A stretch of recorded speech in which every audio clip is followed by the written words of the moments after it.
Alice, I want to start by saying... Oh, shit! Sorry, someone cut me off. Anyway, I want to start by saying that this is not a story. It's a road trip, which... same difference. In a good one, the start is exciting, and the finish is satisfying, and we end up somewhere else. Somewhere a long way away from where we started. I don't know where this trip started, what counts as the first moment, but for a lack of a better answer, I'll start with this. I'll start with the omelet. I was sitting at a gas station, or not a gas station, a diner that was in a gas station, the diner part of a gas station. I was in that. It was somewhere near Spokane, I think. I saw a man eating an omelet, but it wasn't the omelet. It was the way he was eating the omelet. He was devouring it. Big chunks of yellow scooped up with long, grease-stained fingers, just shoving them into his mouth. And he was staring at me. He was wearing a yellow hat, like a baseball hat. His fingernails were yellow, too, not cigarette yellow or nail polish yellow, translucent yellow just below the surface. Polo shirt. Dirty. Filthy. Dirtier than you'd think a restaurant would allow someone to wear, would serve. Just the word thistle on the right breast, no logo. And he was moving that omelet from plate to mouth like it had nothing to do with eating. Like he was just a machine whose function was only to do that. And he was staring at me. No, he was eyeing...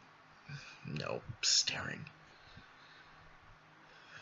People say that bad experiences are like nightmares. This wasn't a nightmare. What I remember most about it was how real it was. Even as it happened, I noticed that the most, how real it was, how I couldn't escape that reality. How would I would never be able to convince myself I remembered any part of it incorrectly. Alice, it's the engine, Alice. The sound of it. Noise of a truck this size, the height. It's the height. None of us are used to being this height anymore. Once upon a time, we rode horses. I mean, you know what I mean. I've never even seen a horse up close. It's the height. I'll get used to it. There's this tower in the distance, coming out the hillside. Looks like it's part of a factory, but just coming right out of the earth. Creepy. Gut creepy, like something gone wrong, like a terrible crime. Looks like something out of a myth. I guess that's where myths come from, when the real world looks like something out of a myth. Who am I at this point in my life to talk about unreality? That's so weird. It doesn't look real. I can't stop thinking about what's behind me. Not the stuff in the back, not what they've got me carrying. I think this time it's travel-sized deodorant? Most deodorant can go on a plane. You don't need travel-sized versions. Not that many ounces, even in full-sized ones, but anything that can hold a price a single human being will lay down cash for has to exist, and so here we are. Me and my cargo. Hauling what needn't have ever been from the place it needn't have been made to the place it needn't be used. I'm not getting distracted. I know what you're thinking, Alice. This is intentional avoidance. I don't have to explain myself to you, but I will. I just passed an exit sign that said Anaconda Opportunity. That's a fine invitation, but I think, I mean, no thanks. I will pass that opportunity up. Explanation. Right. Big chunks of eggs. Chewing them, devouring them. He saw me staring back. Now we were staring at each other. Something electric and monstrous there in the diner between us. The face of death in styrofoam ceiling tiles and sagging leather booths. He got up and approached my table. His clothes were filthy. He walked like his legs weren't muscle and bone, but just sacks of meat attached to his torso. He sat across from me and he licked his lips. When he spoke, his voice sounded like the accidental hollowing of the wind. "It's a fine evening," he said. "Doesn't look much like rain." Egg crusted his lips and his chin. His teeth were an impossibility of spacing and angle. Nothing about his tone matched the words he was saying. At first, I didn't say anything. I thought if I was quiet, he would go away, but that only works with people who aren't in it already to bother you, who haven't already made up their minds to be awful. I hope you don't mind if I join you, he said. Not a question or a request, but a joke. I was actually hoping to eat alone, I said. Good people deserve good things, he said. I didn't know what to say to that. He scratched his cheek, scratched it really hard, and I swear some of it peeled away under his fingers. It's dangerous out here. Out where? I said. This state? This country? Life? Life is dangerous? Did you come over here to explain death to me? He laughed. Yes. I came over to explain death to you. He leaned in close. His breath was rotten. Not bad, but like fruit turning to soil. Want to see something funny? He asked. He got up. Thistle, his shirt said. His face was slack and not quite arranged right. Like human, but not. He walked over to a table where there was this man, a truck driver probably. He looked like a truck driver. What does a truck driver look like? Hey, Earl, the Thistle man said. Huh? Said Earl, looking up. He seemed just as unhappy as me to be disturbed, but then the Thistle man grabbed him by the back of his neck and Earl's face just went vacant. The Thistle man picked Earl up by the neck and Earl walked with him. He looked asleep, almost, or like some part of him wasn't there anymore. Neither Earl nor the Thistle man paid their checks. No one did anything. No one looked. But it was... There are times I hate you more than any of them, Alice. First, the mountains, then these canyons winding around themselves. Haven't seen a house in an hour. It's getting dark now. Clock says the same things as it did when I started this morning, but it's the other hemisphere of the day. We talk a lot, as a species, about the night sky. It's one of those subjects that come up more and more often than, say, the social structure of bees. And that's just an example. Which is interesting, because the social structure of bees is something. It's an active object that can be looked at, and so much of the night sky is nothing at all. It is an empty box, and like all emptiness, is a mirror. Or don't listen to me. I'm just a lady driving deodorant from one place that doesn't need it to another. I only say because if you could see what I'm seeing, you'd understand.